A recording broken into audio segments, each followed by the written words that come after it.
For Creamer Media's Polity, I'm Shannon de Rehove. Gareth Newham of the ISS joins me to discuss corruption in the defence sector.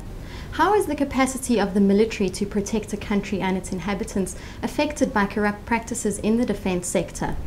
Well, because of the very large contracts, often going into very many millions of dollars or euros involved in military expenditure, especially around arms procurement, and the secrecy of these contracts. Often there's a lot of secrecy involved. Many countries don't report that they're spending money on weapons. They're not saying how much money they're spending on.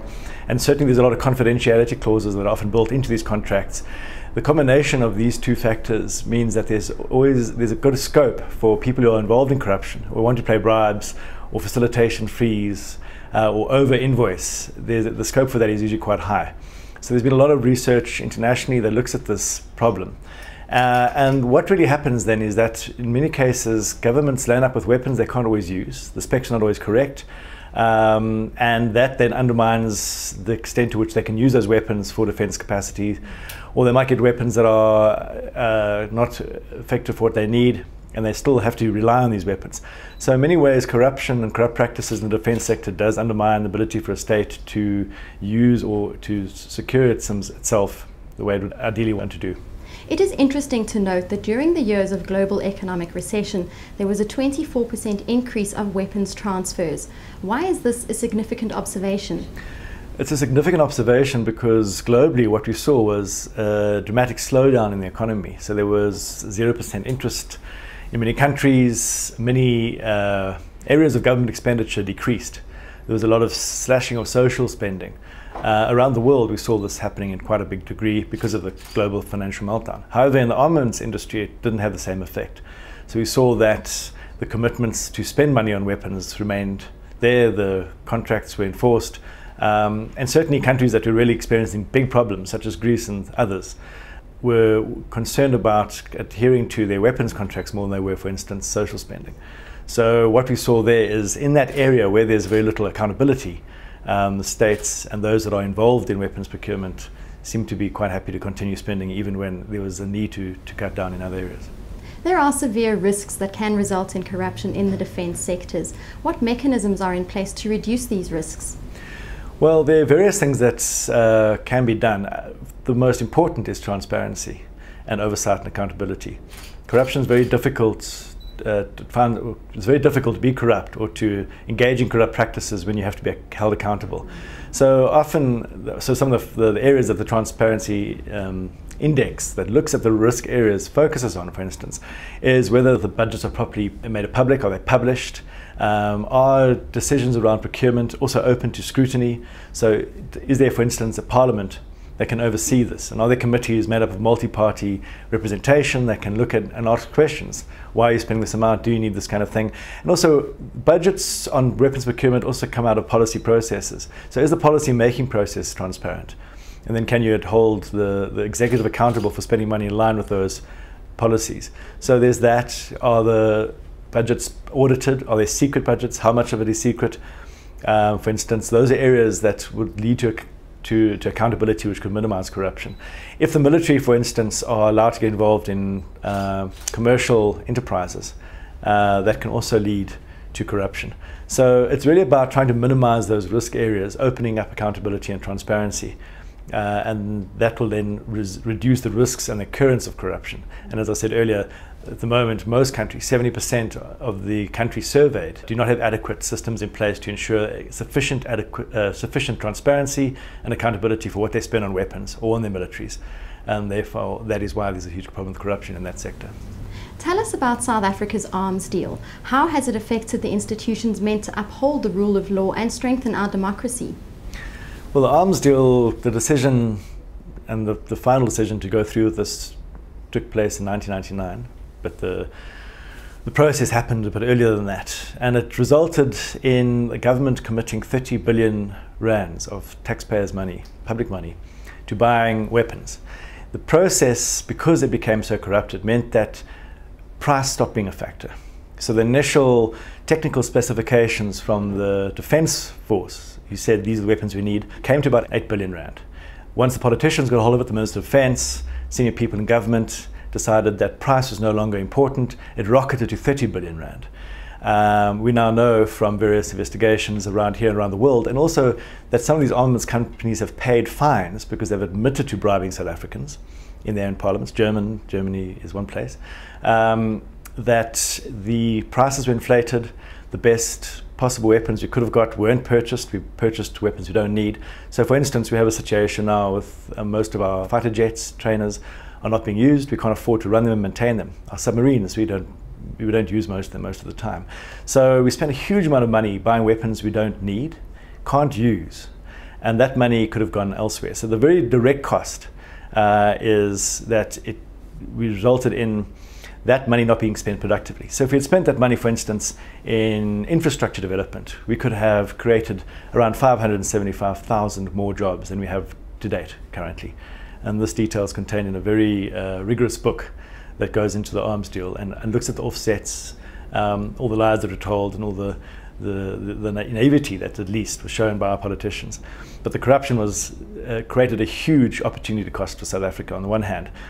Unfortunately, because it was corrupt, and then as this information started coming out, we saw the institutions that are meant to strengthen the rule of law and uphold democracy and transparency being damaged. So we saw Auditor General reports being changed. We saw the undermining of the Portfolio Committee that was supposed to oversee the expenditure. We saw the Scorpions being shut down because they're investigating people involved in corruption. And so, and in order to maintain protection, people started being appointed into these situations or into these high levels of the criminal justice system and security sector more for their personal loyalties to those that are involved in the corruption than because they are the best person to run that institution. So we see, and across the organization, they're in very key and senior positions, people who shouldn't be there. They're not trusted by the majority of those below them, NPA, SAPS, the intelligence services. So the damage to our country has been quite dramatic. And some analysts argue that the arms deal was the door that opened up the floodgates of corruption. Because we weakened our systems for dealing with corruption through the arms deal, which is actually a tragedy, we now have a situation in which corruption is very difficult to control. It's widespread. We've dropped 14 places in the last 2 years on the Transparency International Perception of Corruption Index. We're losing around 30 billion rand a year of government spending to corruption. And there's very little willpower amongst the most senior people in government and the political elite to tackle corruption because they're trying to protect people or they are directly involved in it. What institutions and practices can and do mitigate the risk of corruption in South Africa?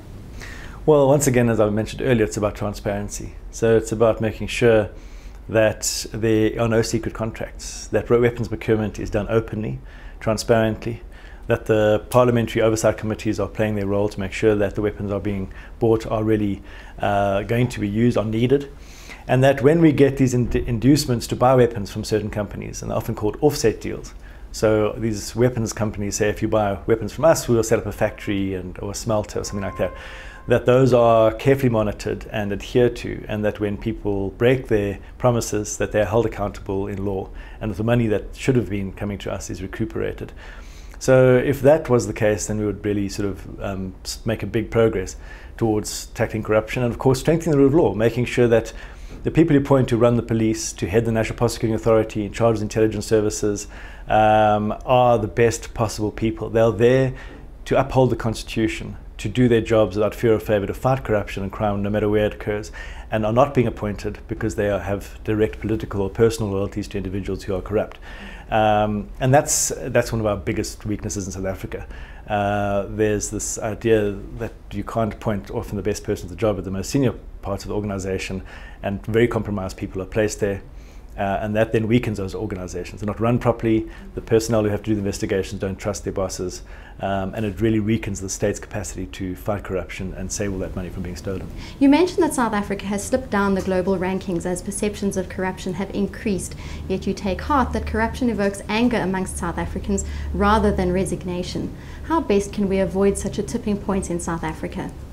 Well, it's really important for South African citizens to be aware of what's going on and put pressure on the government to fight corruption.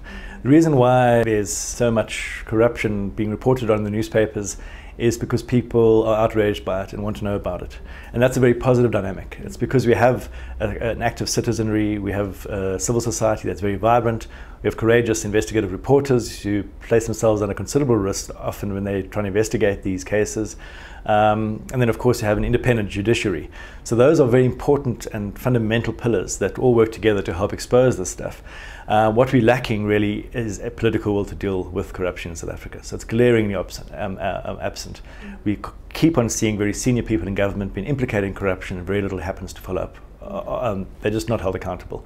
So ministers, deputy ministers, senior officials who are politically connected, the expose happens, and they're not subject to proper criminal investigations.